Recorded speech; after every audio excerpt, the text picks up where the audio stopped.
such a results-driven profession that we have that if you find your identity in baseball, you're going to constantly think you're great or you're going to constantly think you stink.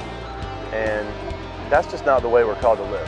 And so what we try to do in our clubhouse is we try to maintain the focus that our identity lies in Jesus Christ, and that is it.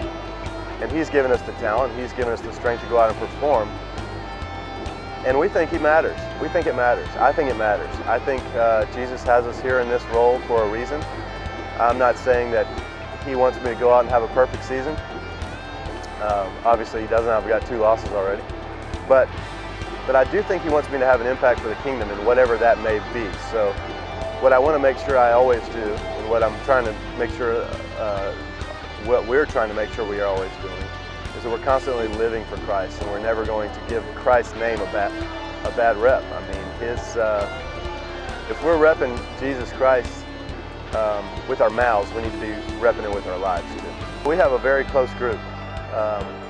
If you go around the league, it's rare to have a group of 20 guys show up for chapel. It's rare to have a group of 10 guys show up for a Bible study or 12 guys show up for a Bible study in the middle of a 17-game homestand or a road stand where you're traveling back and forth and you don't have any off days in between. It can be quite tiring, and baseball can become an idol. It can be a wedge driven between you and God, and I haven't found anything else in my life that can be as big a wedge as baseball, actually.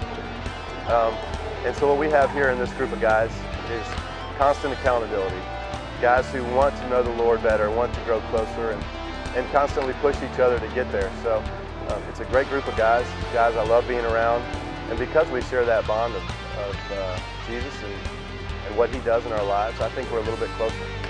Acts 20:24, so my life means nothing to me unless I use it to fulfill the mission given to me by the Lord Jesus, and that is the mission of sharing the wonderful grace of God.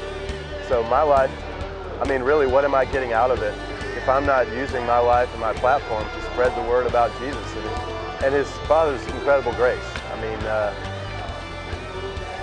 that's what we're meant to do. We're called to create disciples and live that discipling life. And when we do that effectively, we have an impact for the Christ kingdom, and when we don't, we're wasting our life.